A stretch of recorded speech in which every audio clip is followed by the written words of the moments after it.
Tan atau kawan-kawan mungkin. Monggo.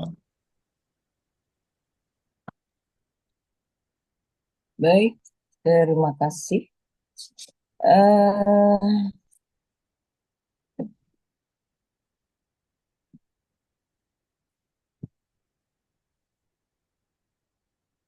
Secara umum, mungkin untuk tujuan pembelajaran itu deskripsinya mungkin lebih dipertegas lagi. Jadi saya tadi apa saya yang nggak mendengar apa penekanan pada tujuan pembelajaran hari ini satu. Karena kita waktunya kan hanya 15 menit. Karena kalau kita waktunya hanya 15 menit, maka pandai-pandai kita mengatur 15 menit itu ya memang tidak seperti seperti ngajar sesungguhnya. Kalau ngajar sesungguhnya kan waktunya lumayan panjang. Kalau 15 menit ini kita harus bisa mengatur strategi poin-poin apa yang bisa disampaikan. Jadi tadi saya melihat bahwa deskripsi penekanan pada tujuan pembelajaran hari ini menurut saya masih banyak yang perlu harus ditekankan lagi pada teman-teman semuanya. Kemudian insya Allah semua sudah bagus ya. Cuma eh, jadi saya pertegas lagi untuk eh, deskripsi tujuan pembelajaran mohon di dipertajam lagi di awal. Kemudian juga persepsi persepsi eh, ada yang sudah bagus, ada yang perlu dipertajam lagi persepsinya. Jadi tadi saya menyimak ini yang mana tujuannya, yang mana persepsi, tapi menurut saya kedua itu sangat penting disampaikan di awal. Antara persepsi dengan tujuan itu harus ada penekanan di awal. Kalaupun yang lain seperti apa namanya eh, game itu eh, cukup satu game selesai gitu, nggak usah terlalu panjang-panjang. Yang paling inti adalah materi. Karena 15 menit itu sebentar, seperti Ustazah Miftahul itu eh, memang beliau sudah menyiapkan studi kasus 6. Harusnya dari 15 menit ini eh, tidak harus semua disampaikan. Karena tadi kelebihan waktu juga menjadi catatan ya. Ustazah itu berlebih 5 menit, 5 menit waktu berlebihnya. Memang kalau sudah ngajar itu asik, tetapi mungkin lupa bahwa ini hanya 15 menit. Eh, yang pas itu Ustadz Abdullah pas tepat waktu itu. Ustazah Nurfani berlebih juga waktunya 2 menit. Ustadz Inam malah waktunya masih ada bersisa. Jadi ya biasanya kalau uji coba ini seperti ini, nanti yang saya berharap untuk yang besok itu sudah bisa mengantisipasi oh kekurangannya di sini, kekurangannya di sini, kemudian bisa mengatur kira-kira eh, pakai kelas-kelas yang di sini saja. Jadi siswanya ya teman-teman ini aja. Jadi jangan dihitung siswa yang di kelas. Makanya studi kasusnya nggak usah sampai banyak-banyak. Itu memakan waktu yang panjang. Nah, gitu. Memang sengaja dikasih 15 menit supaya bisa kita kira-kira bisa nggak memanage waktu 15 itu dengan pas dan kena. Maksudnya inti pokok yang harus disampaikan di sini seperti itu. Dan saya sangat berharap sekali bahwa aktifkan siswa yang ada di sini. Jadi siswanya adalah kita-kita ini. Aktifkan teman-teman. Bisa di-calling temannya. Nanti Bu Raihatun ini ya, eh, gini ya, nanti minta tolong ini ya, seperti itu. Nah, terus saya juga berharap eh, untuk penampilannya memang sudah bagus ya. Kemudian eh, saya melihat kurang mengaktifkan siswa. Jadi siswanya diaktifkan. Teman-teman itu disuruh contoh membuat kesimpulan. Kesimpulan itu jangan kita, tapi siswanya ya menjadi eh, Mas karena kita pura-pura jadi guru ya, Mas Inam, apa kesimpulannya Mas Inam seperti itu contohnya. Kemudian refleksi juga, refleksi itu saya menunggu refleksi. Coba Mas Rofi, Mas Rofi. kesimpulannya apa, refleksinya apa ya pelajaran hari ini itu. Jadi saya tadi menunggu kesimpulan dan refleksi dengan mengaktifkan teman-teman di grup ini, menurut saya belum muncul seperti itu.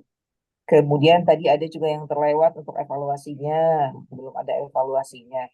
Evaluasinya ya sekarang evaluasi mengerjakan ini, oke, cukup selesai gitu aja. Yang penting kita bisa mengatur 15 menit itu dengan pas seperti itu. Kemudian untuk gestur sudah Miftahul, gesturnya sudah bagus, artinya sudah berwarna, sudah bervariasi, sudah full power, suaranya juga terlihat sangat jelas. Artinya gesturnya itu dibawa santai, dibawa nyantai. Yang terlihat agak sedikit kaku itu Ustadz Inam sama Ustadzah Nurfani. Saya perhatikan Ustadzah Nurfani sama Ustadz Inam itu biasa menggenggam tangan di depan. Itu mohon untuk dikurangi. Itu nanti menjadi label kita di depan anak-anak. Mohon dikurangi. Kita bisa membuka tangan ini ke kanan, ke kiri. Kalau saya perhatikan Ustadzah Nur tadi lebih banyak begini ya, Nurfani ya. Itu mohon dikurangi menurut saya. Itu nanti bisa mengurangi. Karena kita juga menilai gestur dari Bapak, dari Ustadz-Ustadz lah ya. Jadi ada penilaian dari gestur juga. Dibuat santai, kita dibuat nyantai, tetap fokus. Kalau kita ngajarnya di depan kamera, maka kita harus fokus ke depan kamera. Jangan terlalu banyak melihat ke laptop. Ke laptop itu kalau kita mau membuka slide, baru kita ke laptop. Jadi fokus kita adalah di depan. Kalau memang perlu ada catatan, catatan itu dibuat besar, biar kita bisa fokus ke depan. Kayak artis-artis itu kan ada catatan besar, pewarta berita itu ada catatan besar di belakang kamera. Jadi kita fokus ke depan, fokus lihat ke kamera, jangan fokus lihat ke laptop ya. Jadi ada beberapa teman itu yang memperhatikan laptop saya seperti itu. Kesannya apa ya? Kesannya, mohon maaf, kesannya kurang pede. Nah, seperti itu. Jadi kita itu guru itu kan ini ya entertainment juga. Guru itu entertainment. Jadi kalau entertainment itu harus santai membawanya dengan kepercayaan diri kita seperti itu.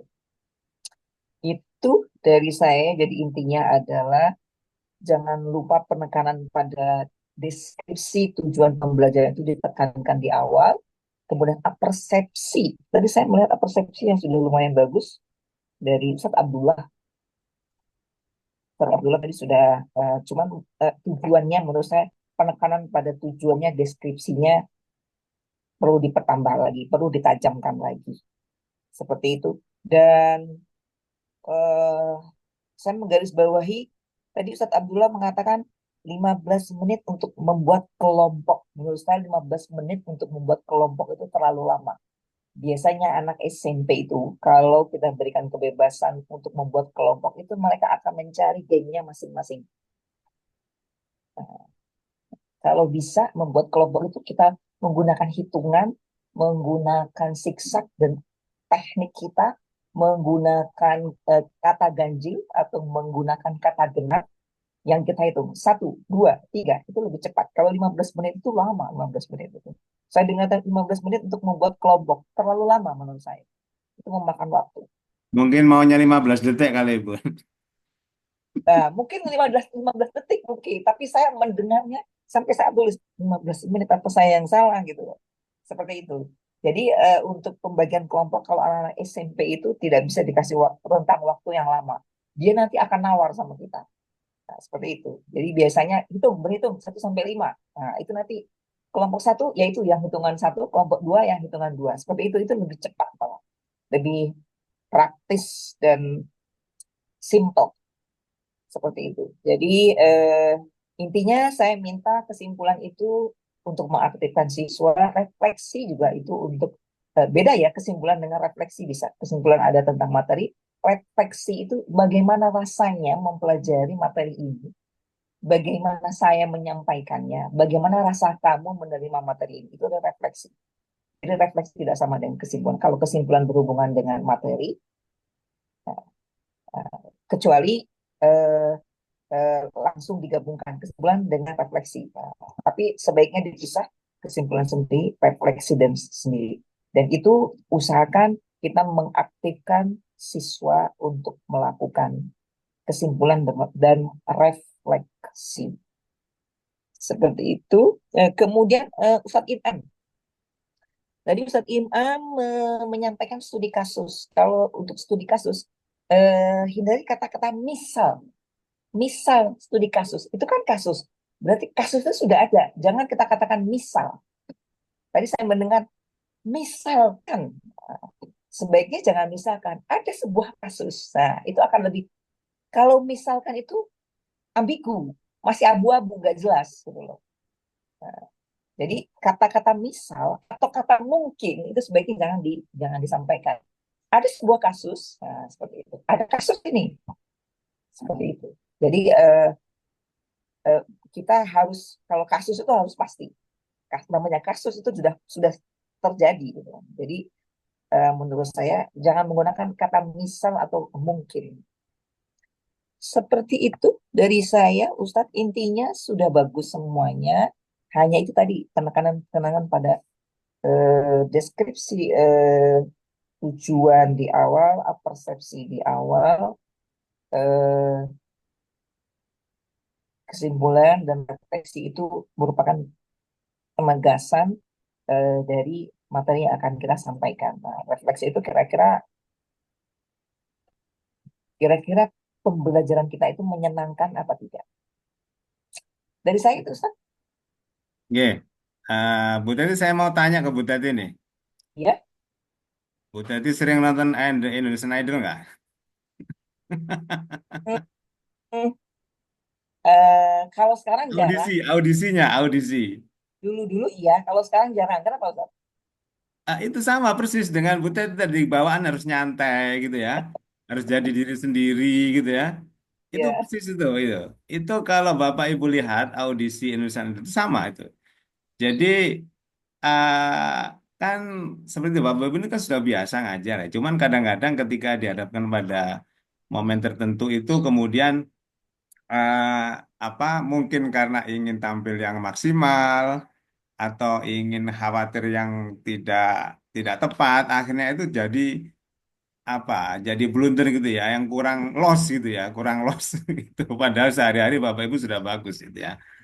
Nah, saya teringat tadi itu Indonesian Idol itu kan kebetulan belakangan ini sedang sedang muncul videonya yang audisi-audisi itu. Saya kira Bapak Ibu ya untuk hiburan tapi hiburan yang positif itu lihat audisi Indonesian Idol itu bagus tuh karena eh, komentar dewan jurinya itu sebenarnya sama dengan kita ini kan sama dengan begitu Bu Teti ya melihat komentar memberikan komentar kepada penampilan Bapak Ibu semua ya. Jadi ya, itu ya pertama Bapak Ibu perlu melihat instrumen ya, instrumen yang harus dimunculkan di situ apa, gitu ya. Meskipun saya lihat dari dari apa, dari sesi ke sesi itu ada perbedaan. Misalnya di instrumen sekarang peer teaching itu tidak muncul, misalnya pernyataan guru itu menyampaikan tujuan pembelajaran dengan jelas itu nggak muncul. Tapi memang benar bahwa setiap kita mengajar tetap perlu kita menyampaikan itu ya, karena itu yang menjadi titik tolak kita ketika mulai pembelajaran ya. Nah, nanti ketika di komprehensif, kemudian yang agak lengkap tuh biasanya di uji kinerja itu agak lengkap, agak detail. Kita ada misalnya instrumen apakah Bapak Ibu guru itu menyampaikan tujuan bahkan dengan PowerPoint dan sebagainya itu muncul ya. Nah, karena memang itu bagian dari yang harus dilakukan oleh Bapak Ibu guru ketika memulai. Jadi pertama Bapak Ibu coba cek nanti ya di instrumen apa-apa yang perlu dimunculkan. Salah satunya, nah ini tadi saya bagus, saya lupa tadi siapa. Eh, mung- saya lupa tadi ya. Jadi begini, di instrumen itu ada mengelola atau menggunakan variasi sumber belajar. Nah, tadi itu ada, saya lupa siapa, itu ini kan sebenarnya Bapak Ibu tidak harus melakukan ya, tetapi kan menyebutkan, karena kan tidak pada faktual seperti BBL, gitu kan. Nah, tadi ada yang menyebutkan gini ya, anak-anak, Bapak, entah Bapak atau Ibu tadi ya, sudah saya siapkan nih, artikel nanti bisa diakses, dilihat lah, itu saya kira bagus. Meskipun kan kita tidak lihat itu ya, tetapi itu dimunculkan. Ya, dideskripsikan. Betul, deskripsikan. Termasuk misalnya tadi mungkin Pak yang terakhir ya, Pak silakan Abdullah, di kuisis lah itu ya, ya Pak Abdullah. itu bagus itu. Meskipun kan kita nggak melihat itu beneran apa enggak ya. Nah, jadi itu memang perlu dideskripsikan tadi kata Bu Teti ya. Nah, itu Bapak Ibu perlu melihat instrumen yang memang harus dimunculkan di samping memang hal-hal yang memang harus ada ya. Ah, dari empat tadi itu kalau Bu Miftah itu sayang aja kameranya berdiri ya. Coba kalau kameranya melebar itu kita bisa lihat lihat lebih ini ya mungkin variasi keluasan gitu ya. Karena tadi saya lihat eh, cukup variatif mobilitasnya eh, dibandingkan dengan yang lain gitu ya. Itu. Kemudian Bu Nurfani tadi ya yang kedua itu sayangnya suaranya agak kurang kurang lancar tuh ya putus-putus maksudnya audionya ya audionya. Ya, Nah, saya nggak itu. bisa menilai nih Pak. Apa yang disampaikan itu nggak jelas. Nah, itu jangan sampai Bapak Ibu ya.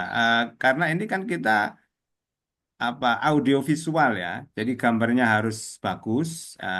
Tadi yang saya bilang Bu Miftah tadi kayaknya kalau kalau melebar itu enak kita bisa melihat secara maksimal ya.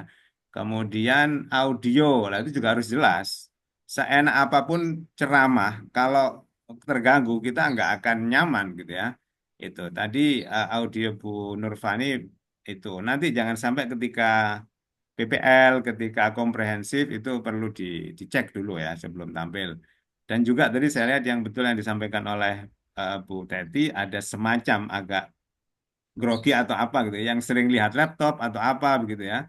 Eh, ada waktu PPL itu ya saya menemukan guru itu praktek memegang kertas terus gitu dari awal sampai selesai itu kertas dipegang terus.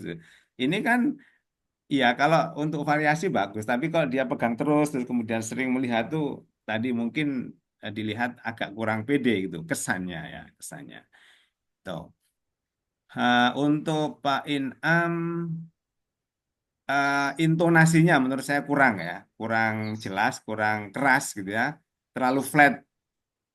Nah, saya sangat senang tadi Bu Teti menyebut kita itu harus entertain gitu ya, bagus tuh. Guru sekarang itu harus benar-benar ya itu punya daya entertain yang bagus karena anak-anak kita itu setiap hari disuguhi melalui media-media audiovisual ya, melalui gadget itu. Nah, kalau kita tidak tampil yang sesuai dengan zaman anak-anak kita, ya kita menjadi kurang menarik gitu ya, menjadi pembelajaran juga mungkin eh, kurang ini, kurang bergairah ya. Anak-anak menjadi mungkin bosan gitu ya. Nah, jadi intonasi ya, gestur itu perlu dimaksimalkan ya. Ah, termasuk ruangan. Saya melihat tadi Pak Inam sama Pak Abdullah Hasan ruangannya itu memang ini kan meskipun simulasi, tapi kalau ruangannya itu seperti kelas itu bisa mempengaruhi kita loh ya, kalau kita tampil gitu ya. Jadi kalau ruangannya itu memang benar-benar seperti kelas ya, ya pasti kita juga mungkin ini ya terdorong, termotivasi untuk tampil ya semaksimal mungkin. Nah, saya lihat tadi sepertinya ada keterbatasan ruangan dalam penampilan Pak Inam maupun Pak Abdul Hasan. Pak Inam apalagi di situ ada speaker itu saya nggak tahu itu ruangan apa yang dipakai Pak. Apa ke ruang pertemuan atau apa gitu ya. Nah itu. Aula Bapak ini. Oh, aula lah itu. Aula nggak apa-apa, tapi yang penting kan di ini ya didesain yang sesuai untuk kelas gitu ya. Itu. Nah, jadi memberikan kita ini aura melaksanakan pembelajaran yang sesuai gitu Kan ya. Itu. Saya di perpustakaan, Pak. Nah, itu juga kan ya. Tapi sebenarnya nggak apa-apa. Wong kita itu belajar dimanapun bisa ya. Tetapi akhirnya kan kita gimana pandai-pandainya bisa distimulasi oleh apa situasi. Kalau kita memang bisa distimulasi oleh situasi dimanapun nggak ada masalah sebenarnya ya. Itu. Ah, itu catatan saya yang lain saya kira sudah disampaikan Bu Teti. Ah, tapi saya senang sekali memang penampilan hari ini sudah bagus menurut saya ya. Tinggal tadi itu aja mungkin mobilitas, intonasi, gestur yang perlu dimaksimalkan. Ah, mungkin ini ya di instrumen itu ada bagaimana kita mengkontekstualisasikan. Itu mungkin perlu dimunculkan ya. Dengan kehidupan ya. Kemudian perlu ditampakkan lagi seandainya belum ya kurang.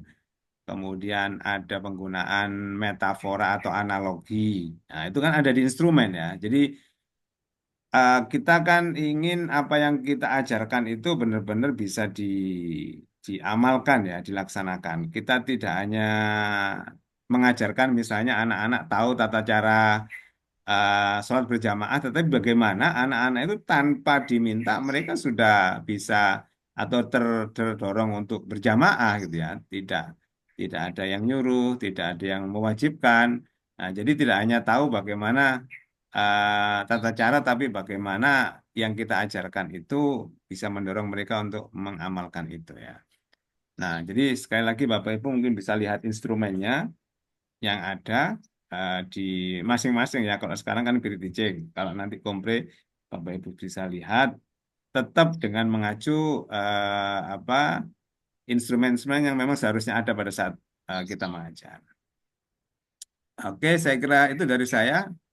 Bapak Ibu kalau ada pertanyaan boleh ini satu dua. saya boleh tambah sedikit, Bapak. Oke, Angin terus. Bu Teti. Ya, Eh, Seandainya kalau kita mengajar, ini kan peer teaching ya. Eh, Sebaiknya kalau kita membuka LCD, sebaiknya kita jangan duduk, Bapak. Tadi Bapak Ustadz Niam itu, Imam itu lebih banyak duduk. Jadi kalau memang kita membuka LCD, maka usahakan kita juga memandang LCD itu bisa berdiri, bisa bisa ya ber, berapa bergerak lah, bergerak untuk eh, bisa ber apa ya apa namanya bervariasi bergerak, Kak. Variasi bergerak. Jadi bergerak itu jangan hanya di satu tempat aja, jangan hanya di satu tempat saja. Karena kan di kelas itu luas, kelas itu luas. Jadi bagian-bagian dari kelas itu harus kita kunjungi, Bapak. Harus kita sentuh dengan langkah-langkah kita. Jadi kalau kita membuka LCD, usahakan kita sama-sama ikut memandang LCD itu bersama anak-anak. Itu saran saya. Itu kan salah satu, selain attitude juga ya, itu juga salah satu penghargaan kita ke anak bahwa kita juga memandang materi yang kita buat, yang kita sampaikan ke anak-anak. Itu Pak pesan saya. oke. Monggo Bapak Ibu kalau ada yang mau ditanyakan, dikonfirmasi atau ada penjelasan lebih lanjut terkait dengan apa yang mungkin Bapak Ibu sudah lakukan atau mungkin dari apa yang kita sampaikan atas penampilan Bapak Ibu semuanya, silakan.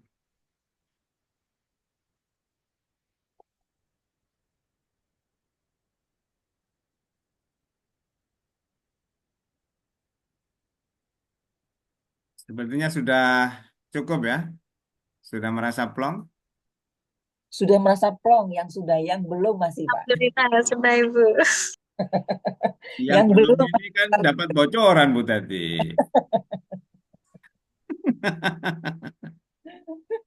Korban kecemasan dari teman-teman ini, Bu. Oke, cukup Bapak Ibu ya.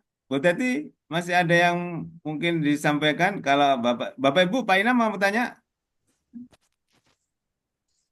atau memberikan komentar? Tidak ada itu. Tidak ada. Oke. Oke. Pak Abdul Hasan. Cara cukup dulu, Bapak. Nanti. Oh, Oke. oke. Bu Nurfani, mana tadi Bu Nurfani? Oke, Bapak. Oh, Ya, gimana Bu Nurfani? Sementara cukup. Terima kasih masukannya, Bapak, Ibu. Oke, Bu Miftahul. Alhamdulillah sudah cukup Bapak. Terima kasih. Mohon maaf tadi karena ada kendala seperti tersebut. Pangapunten. Oke, berarti sudah cukup. Bu Teti, kalau masih ada yang mau disampaikan sebelum kita tutup? Sambung Bapak dari saya. Oke ya. Ya, jadi pesannya tadi audio perlu dipastikan jelas gitu ya, jaringannya gitu ya. Kalau bisa kameranya meluas gitu ya, tidak vertikal gitu, horizontal gitu mungkin bisa lebih nyaman untuk menyimaknya gitu ya. Itu eh, saya kira itu dari saya. Ini nanti kalau misalnya rekamannya saya upload di YouTube saya boleh atau tidak ini? Saya izin dulu kan ini. Atau saya simpan aja di Google Drive. Silakan Bapak Ibu kalau mau apa mendownload, menyaksikan ya monggo gitu ya. Gitu. Boleh Bapak, boleh. Oh boleh ya, boleh. Siap, oke. Oke, terima kasih Bu Teti Khosiati. Kita ketemu lagi hari Senin ya. Senin, selamat berlibur Bapak Ibu. Ya, terima kasih Bu. Bapak Ibu Terima berlibur, kita yang enggak ini Bu Teti nilainya belum semuanya. Koreksi. sama Bapak, nilai UAS juga belum selesai. Tapi besok ada kegiatan loh Bapak kita. Oh iya Ada dari LPTK ya. ya, apa itu? Ya, ketika Pelatihan Buat, Pak membuat video. Oh buatan iya video. ya, ya, pelatihan buat video. Ya, ya. Biasanya begitu memang di sela ada libur itu ada apa pelatihan entah yang terkait dengan penugasan biasanya ya. Ya, tapi bisa sambil santai kan gitu ya bersama keluarga. Selamat Bapak Ibu untuk menikmati hari yang bisa sejenak bersantai. Mudah-mudahan tetap sehat semuanya dan dimudahkan amin, semua. amin, amin. Nah, Amin. alhamdulillah, kurang lebih yang Oh, Assalamualaikum warahmatullahi wabarakatuh. Waalaikumsalam warahmatullahi Waalaikumsalam. wabarakatuh.